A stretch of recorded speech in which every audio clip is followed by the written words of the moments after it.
दोस्तों, अफ़गान तालिबान ने पिछली कई दहाइयों से पाकिस्तान में तबाही मचाई हुई है। कभी मस्जिद, कभी मदरसों और कभी बाज़ारों में ये लोग धमाके करते हैं, ख़ुदकश बमबारों को भेजते हैं। लेकिन जब पाकिस्तान कार्रवाई करता है तो भारतीय मीडिया और अफ़गानिस्तान की चीखें निकलती हैं और उनको मासूम करार देकर एक प्रोपेगेंडा करने की कोशिश की जाती है जारी है। आज हम मज़ीद देखेंगे भारतीय मीडिया पाकिस्तान की एयर स्ट्राइक पर क्या कुछ कह रहा है। तो आइए हम चलेंगे वीडियो की जानिब। पाकिस्तान की सेना ने मौजूदा तनाव के बीच अफगानिस्तान पर अभी तक का सबसे बड़ा हमला किया है। पाकिस्तान और देखिए, आधी रात बमबारी से दहल उठा काबुल, जहां फाइटर जेट से विध्वंसक हमला किया गया। सेंट्रल काबुल पर पाकिस्तान ने यह अटैक किया। काबुल के रिहायशी अफगानिस्तान पर पाकिस्तान की एयर स्ट्राइक हुई है। जी हां, जब आप सेना की ओर से काबुल पर एयर स्ट्राइक की गई है। काबुल में 5 जगहों पर एयर स्ट्राइक की खबर है। हमले में 400 से ज्यादा लोगों की मौत की खबर है। अफगानिस्तान में पाकिस्तान ने हवाई हमला किया है। पाकिस्तानी हवाई हमले में 400 लोगों की मौत हुई है। हमले में 250 लोग घायल। पाकिस्तान ईरान को उकसा रहा है, अमेरिका का सपोर्ट कर रहा है, करना चाहिए, यूएनएचआरसी में इसको करना चाहिए। तो ट्रम्प साहब को बताइए, दिखाइए उसके पास एक, क्योंकि उनको पास आजकल टाइम नहीं है कि जनाब आपका सो कॉल्ड एलाई खराब हो जाएंगे। पाकिस्तान की एयरफोर्स ने रात काबुल और नंगरहार पे मुख्तलिफ जगहों पे हमले किए हैं। उसके नतीजे में क्या नुकसान हुआ है, क्या टारगेट से और वो क्यों हमले किए गए, इस पर बात करेंगे आज के व्लॉग में। पाकिस्तान की अफगानिस्तान पर बहुत बड़ी एयर स्ट्राइक हुई है। काबुल में एक अस्पताल को पाकिस्तान ने निशाना बनाया। एयर स्ट्राइक करके 400 से ज्यादा लोगों को मौत के घाट उतार दिया गया। 300 से ज्यादा लोग अस्पताल में भर्ती कराए गए। ये तस्वीरें आप देखिए। काबुल पर यह कहा जाए बीते दिनों से ये अब तक की सबसे बड़ी स्ट्राइक है जो पाकिस्तान की तरफ से अंजाम दी गई है। और पाकिस्तान ने अफगानिस्तान को लेकर अपने नापाक इरादे जाहिर कर दिए हैं। एक अस्पताल पर बमबारी की गई है। 400 लोगों की मौत की खबर खुद तालिबान ने कंफर्म की है। और देखिए, आधी रात बमबारी से दहल उठा काबुल, जहां फाइटर जेट से विध्वंसक हमला किया गया। सेंट्रल काबुल पर पाकिस्तान ने यह अटैक किया। काबुल के रिहायशी इलाकों में भयंकर आग लग गई इस हमले के बाद। और काबुल में यह जो बड़ा हमला हुआ है, इस पर तालिबान ने ऐलान किया है कि बातचीत और कूटनीति का वक्त अब खत्म हो चुका है। हम पाकिस्तान से बदला लेंगे, कोई बात नहीं होगी पाकिस्तान से, यह कह रहा है तालिबान। काबुल में हमले में 400 लोगों की मौत हुई है। यह तालिबान की तरफ से भी कहा गया है, पुष्टि की गई है और कहा गया है कि अब बातचीत और कूटनीति के सारे रास्ते खत्म हुए, अब सीधे जंग होगी। तो सेंट्रल काबुल में पाकिस्तान ने स्ट्राइक की है और हमले में सेंट्रल काबुल में भीषण तबाही मची है। कई जगहों पर धमाके के बाद भीषण आग लग गई। और तालिबान के रक्षा मंत्रालय पर बमबारी की गई है। पाकिस्तानी जेट ने किया ताबड़तोड़ अटैक। बमों की बौछार से दहल गया तालिबान। तालिबान की सरकारी इमारतों से भी धुआं उठता नजर आया है। जो जानकारी मिल रही है, काबुल में 4 से 5 इलाके दहल उठे हैं पाकिस्तान की इस बड़ी एयर स्ट्राइक के बाद। और हमारे साथ विदेश मामलों के जानकार प्रोफेसर सतीश कुमार सिंह भी मौजूद हैं। सतीश जी, इस एयर स्ट्राइक को आप कैसे देखते हैं ऐसे वक्त में जब अमेरिका ईरान युद्ध में बुरी तरह से फंसा हुआ है? हमें यह भूलना नहीं चाहिए कि पाकिस्तान और सऊदी अरब के बीच भी नाटो जैसी डील हुई थी। एक देश पर हमला सभी पर हमला माना जाएगा, यानी पाकिस्तान और सऊदी अरब पर हमला माना जाएगा। और सऊदी अरब की, अमेरिका की एक्सपेक्टेशन मुमकिन है ये रही हो कि पाकिस्तान भी इस जंग में इन्वॉल्व हो, सऊदी अरब के साथ आए। और अब पाकिस्तान कर रहा है अफगानिस्तान पर हमला, और यह बहुत बड़ा हमला था। 400 लोग मारे गए। बिल्कुल। अफगानिस्तान पर पाकिस्तान की एयर स्ट्राइक हुई है। जी हां, जब आप सो रहे थे तो एशिया में जंग का मोर्चा खुला हुआ था। यह दूसरा मोर्चा है जो पाकिस्तान ने अफगानिस्तान पर एयर स्ट्राइक द्वारा खोला है। और इस हमले में 400 से ज्यादा लोगों के मारे जाने की खबर है। एयर स्ट्राइक के जरिए पाकिस्तान ने काबुल के कई इलाकों को निशाना बनाया। इस हमले में सैकड़ों लोग जख्मी हुए हैं। तालिबान सरकार ने आरोप लगाया कि पाकिस्तानी एयरफोर्स ने काबुल में एक अस्पताल पर बम बरसाए जहां नशे की लत छुड़ाने के लिए मरीज भर्ती थे। इस हमले की कड़ी निंदा करते हुए तालिबान ने इसे मानवता के खिलाफ अपराध बताया और कहा कि पाकिस्तान ने अफगानिस्तान की हवाई सीमा का उल्लंघन किया है। वहीं पाकिस्तान सरकार ने इस आरोप को निराधार बताते हुए खारिज कर दिया और कहा कि काबुल में किसी भी अस्पताल को निशाना नहीं बनाया गया।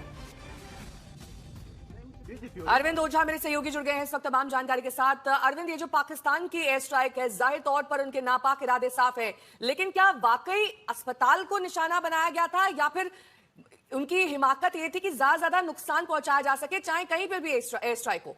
बिल्कुल, देखिए, ज्यादा से ज्यादा नुकसान पहुंचाना मकसद था पाकिस्तान का। और कल रात तकरीबन 9 बजे के आसपास जो पाकिस्तान एयरफोर्स के कई फाइटर जेट वो अफगानिस्तान सीमा के अंदर दाखिल हुए और उसके बाद 9:30 बजे के आसपास काबुल में और खासतौर से सेंट्रल काबुल में धमाकों की आवाज सुनाई दी और कई जगहों पर, कई रिहायशी जगहों पर अटैक की जानकारी मिली है। जो अफगानिस्तान तालिबान के प्रवक्ता है, उन्होंने ये बताया कि दरअसल एक 2000 बेड का अस्पताल जो नशा मुक्ति केंद्र था, वहां पर ये एयर स्ट्राइक की गई जिसमें 400 लोगों की मौत हो गई, 250 से ज्यादा घायल हुए, जबकि पाकिस्तान के अपने दावे हैं कि जो आतंकी ठिकाने उनको निशाना बनाया गया। लेकिन अफगानिस्तान में काबुल में ये जो एयर स्ट्राइक हुआ इसको लेकर अलग अलग तरह से अपनी प्रतिक्रियाएं आ रही हैं। जो कई फॉर्मर जो क्रिकेटर हैं, जो फेमस क्रिकेटर है अफगानिस्तान के, उन्होंने भी अपनी प्रतिक्रिया इस मामले में दी है। 18 दिन से अफगानिस्तान और पाकिस्तान के बीच युद्ध चल रहा है, खासतौर से बॉर्डर एरिया में जो अफगानिस्तान तालिबान के लड़ाके हैं वो कई जो पाकिस्तानी पोस्ट है उनको कैप्चर करते हैं। पाकिस्तान ने इसके पहले भी एक बार एयर स्ट्राइक की थी, लेकिन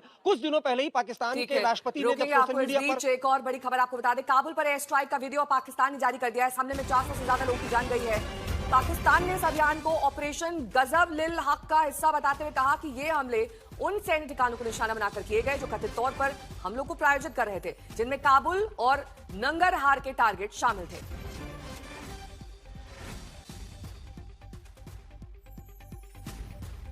पाकिस्तान की सेना ने मौजूदा तनाव के बीच अफगानिस्तान पर अभी तक का सबसे बड़ा हमला किया है। पाकिस्तानी सेना की ओर से काबुल पर एयर स्ट्राइक की गई है। काबुल में 5 जगहों पर एयर स्ट्राइक की खबर है। हमले में 400 से ज्यादा लोगों की मौत की खबर है। 250 से ज्यादा लोग घायल बताए जा रहे हैं। पाकिस्तान की सेना ने JF-17 और F-16 जेट विमानों का इस्तेमाल किया।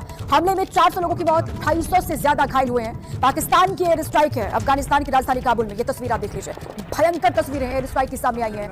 F-16 और JF-17 का इस्तेमाल किया गया है। इन विमानों का इस्तेमाल किया गया काबुल में अटैक के लिए। हमले के बाद काबुल में ऊंची ऊंची आग की लपटें उठती दिखाई दी। आसमान में काले धुएं का गुबार आप देख पा रहे हैं। ये हमले अफगानिस्तान के रक्षा मंत्रालय, खुफिया एजेंसियों के हेडक्वार्टर और राष्ट्रपति भवन के पास रिहायशी इलाकों में किए गए। काबुल एयरपोर्ट के पास एक नशा मुक्ति अस्पताल को भी टारगेट किया गया, जहां सबसे ज्यादा तबाही मची है। और हमले के बाद अस्पताल में आग भी वहां पर लग गई। ये बड़ा हमला हुआ गया, एयर स्ट्राइक की गई है पाकिस्तान की ओर से अफगानिस्तान के काबुल में। और वहां जो नुकसान की खबर है उसके बारे में जानकारी आपको हम दे रहे हैं। वहां पर राष्ट्रपति भवन के आसपास जो रिहायशी इलाके हैं उनको टारगेट किया गया। 400 लोगों की मौत की खबर सामने आ रही है। शिवांग हमारे संवाददाता इसी पर और जानकारियों के साथ जुड़ चुके हैं। शिवांग, की अब तक की सबसे बड़ी एयर स्ट्राइक है जो पाकिस्तान की ओर से अफगानिस्तान में की गई है। क्या डिटेल्स है इसको लेकर, कितना नुकसान हुआ, क्या अपडेट मिल रहा है? जी देखिए, मतलब जानकारी भी यही मिल रही है कि कल बीती रात 9:30 बजे के आसपास पाकिस्तानी सेना ने 5 जगहों पर अफगानिस्तान में भीषण मतलब बॉम्बिंग करी थी, जहां पर हाई इंटेंसिटी बॉम्बिंग का, हैवी पेलोड का इन्होंने प्रयोग करा था। तो उसके बाद पाकिस्तान ने हवाई हमला किया है। पाकिस्तानी हवाई हमले में 400 लोगों की मौत हुई है। हमले में 250 लोग घायल हुए हैं। काबुल में एक अस्पताल को पाकिस्तान ने निशाना बनाया है और अफगानिस्तान के हवाई क्षेत्र का पाकिस्तान ने उल्लंघन किया है। इस वजह से पाकिस्तान को लेकर अफगानिस्तान ने बड़ी तैयारी कर ली है। मेहमान हमारे साथ जुड़े हैं चर्चा के लिए। इस पर मेजर जनरल GD बख्शी साहब हमारे साथ जुड़े हैं और कर्नल शैलेंद्र सिंह स्टूडियो से साथ में जुड़े हुए हैं। जनरल बख्शी, पहले आपके पास आऊंगी, अब क्या आगे पाकिस्तान पर अफगानिस्तान कैसे अटैक करेगा, कैसे हालात बनेंगे अब इसके बाद? अटैक किया है, that is a war crime. ये जनीवा कन्वेंशन की बरखिलाफत है, आउटराइट। इंसानिस्तान ईरान को उकसा रहा है, अमेरिका का सपोर्ट कर रहा है, बालूचिस्तान सिस्तान में ये हथियार भेज रहा है CIA के, और इसने अमेरिकी जहाज़ों को और ड्रोन्स को अपने इलाके से अटैक करने की इजाज़त दी है। एयर स्पेस अपना अमेरिका को दिया है। बात समझ नहीं हो पाया, होंगे भी कैसे, क्योंकि 400 लोगों को अटैक किया गया है और यह दावा किया गया कि क्योंकि यहाँ अफगानिस्तान के सैनिक थे, अफगानिस्तान ने यहाँ आतंकियों को छिपा रखा था, इसलिए यह अटैक किया गया। जय हिंद, नमस्कार। बिल्कुल निष्पक्ष होकर इसी चीज़ को आप इवैल्यूएट करिए। आपने कहा था कायरता का अटैक है। कायरता का अटैक नहीं है, ये कायरता का कैरेक्ट जो है अपने आप में बर्बरता है, इनह्यूमैनिटी है। मैं कहता हूँ ह्यूमन राइट वायलेशन है। इसलिए सर ने जो कहा मैं उसको एक कदम आगे ले जाता हूँ। इंडिया को सबसे पहले इसे कंडेम करना चाहिए स्ट्रॉन्गेस्ट पॉसिबल वर्ड्स के अंदर। दूसरा, कोई ना कहीं किसी ना किसी तरह की मेडिकल एड देनी चाहिए। यूनाइटेड नेशंस में इसको रेज करना चाहिए, UNHRC में इसको करना चाहिए। तो ट्रम्प साहब को बताइए, दिखाइए उसके पास एक, क्योंकि उनको पास आजकल टाइम नहीं है कि जनाब आपका सो कॉल्ड एलाई कहने के लिए इस तरह की ज़मीनी हरकतें कर रहा है। सबसे बड़ी बात जो आती है वो ये है कि जिनीवा की स्पेलिंग अपने आप में शायद पाकिस्तान। आज के व्लॉग में हम बात करेंगे पाकिस्तान और अफगानिस्तान के दरमियान जो जंगी कैफियत है, क्या मामला बेहतर होंगे या मजीद खराब हो जाएंगे। पाकिस्तान की एयरफोर्स ने रात काबुल और नंगरहार पे मुख्तलिफ जगहों पे हमले किए हैं, उसके नतीजे में क्या नुकसान हुआ है, क्या टारगेट से और वो क्यों हमले किए गए, इस पर बात करेंगे आज के व्लॉग में। और साथ बात करेंगे कि पाकिस्तान और ईरान के दरमियान जो सफारतकारी हो रही है पिछले कई दिनों से, behind the scene, behind the curtain, उसके मुस्बत नतीजे निकलना शुरू हो गए हैं। और इस वक्त जिस वक्त मैं आपसे ये बात कर रहा हूँ, अब से तकरीबन 20 घंटे बाद या 24 घंटे बाद एक टैंकर जिसका नाम कराची है, वो अबुधाबी से क्रूड ऑयल लेके कराची में किमाड़ी की बंदरगाह पर नजरअंदाज हो चुका होगा। और उसके बाद दूसरा जहाज भी आ रहा है, और तीसरा जहाज कहां से आ रहा है इसके बारे में भी हम बात करेंगे। और ये जो स्ट्रेट ऑफ हॉर्मज की वजह से इस वक्त पूरी दुनिया उलझ के रह गई है और अमेरिका और इसराइल को इल्जाम दिया जा रहा है कि दुनिया की इकोनॉमी तबाह की जा रही है। ये गेम चेंजर जो बना है स्ट्रेट ऑफ हॉर्मज, इसके बारे में हम थोड़ी सी बात करेंगे, तजिया दूंगा इस पे आपको, और कि क्या हो रहा है और अब आने वाले वक्त में किस तरीके से जो ईरान ने बंद की हुई है ये खुलेगी, कैसे खुलेगी या नहीं खुलेगी, और खुलेगी तो कैसे खुलेगी, और इसमें अमेरिका और इसराइल के लिए क्या रखा है। पहले शुरू कर लिया अफगानिस्तान से। हुआ ये था कि बाजौर पे 2 दिन पहले हमला किया, बार-बार हमले हो रहे हैं लेकिन आखिरी बार हमला हुआ वहां शहरियों को निशाना बनाया गया, कुछ शहरी शहीद हुए, कुछ जख्मी हुए। उसके जवाब में आज कल रात जो गुजरी है उसमें पाकिस्तान एयरफोर्स ने काबुल और नंगरहार में 6 जगहों पर हमले किए और उसमें सख्त नुकसान हुआ। टारगेट किया गया था वहां जो दहशतगर्दों के ठिकाने हैं जहां पे खुदकुश बमबारों को तैयार किया जाता है और जहां पे उनका मिलिट्री हेडक्वार्टर है। अब वो जब हमले हुए और उसकी खबर आ गई तो उसके बाद पाकिस्तान का जो खैबर पख्तूनख्वा का जो डिस्ट्रिक्ट बाजौर है वहां शहरियों ने खुशी का इजहार किया और उन्होंने कहा कि हमारे ऊपर जो हमला हुआ है उसका बदला पाकिस्तान ने लिया और बहुत अच्छा किया।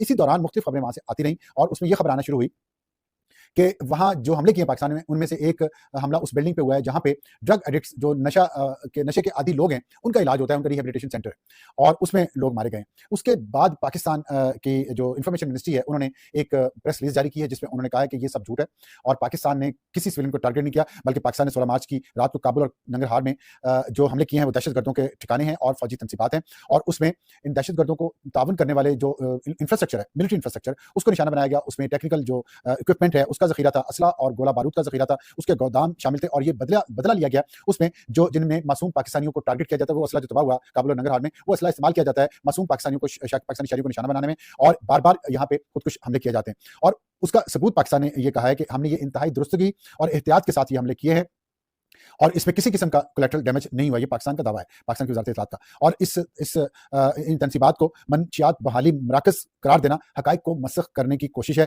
जिसका मकसद सरहद पार दहशतगर्दी की गैर कानूनी सरपरस्ती को छुपाते हुए जज्बात को भड़काना है। ये कहा है वज़ारत इत्तलात ने और ये भी कहा है कि ये बयान झूठा और गुमराहकुन होने के बायस मुस्तरद किया जाता है। तो पाकिस्तान ने ये बयान मुस्तरद कर दिया है, लेकिन इसकी वजह एक सबूत भी दिया गया पाकिस्तान ने अपनी इस बयान में। उन्होंने कहा कि ये जब पाकिस्तान ने वहाँ पे हमले किए और अगर वो रिहेबिलिटेशन सेंटर है तो हमारे हमलों के बाद वहाँ मुसलसल धमाके होते रहे बहुत देर तक, जो सबूत है इस बात का कि वहाँ असला और गोला बारूद का बहुत बड़ा जखीरा था जो बाद में भी फटता रहा और जिसकी वजह से धमाके काफी देर बाद तक होते रहे।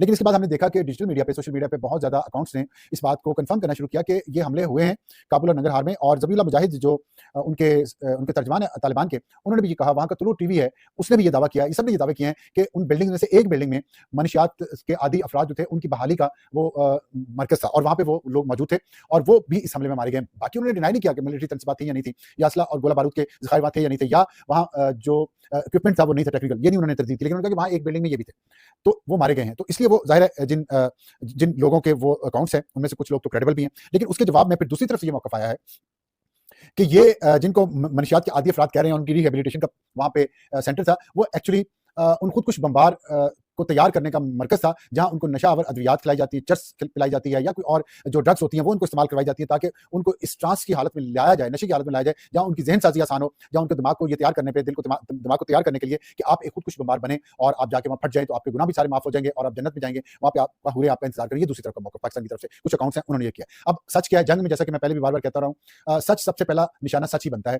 तो सच क्या है इसका अभी तक तयन करना 100% सच का वो शायद मुमकिन नहीं है, लेकिन एक बात तो तय है कि ये ठिकाने वहाँ पे फौजी तंसीबात थी, टेक्निकल इक्विपमेंट था, असला गोला बारूद के ज़खायर थे और वहाँ दहशतगर्दों की तरबियत के मराकज़ थे। अगर कोलैटरल डैमेज हुआ है तो मेरा ख्याल उसको मानना चाहिए, उस पर माज़रत भी करनी चाहिए, क्योंकि अगर बेगुनाह लोग मारे गए हैं तो ये किसी भी जंग में ये बात मुनासिब नहीं है और ये नहीं होनी चाहिए। हम ईरान की जंग।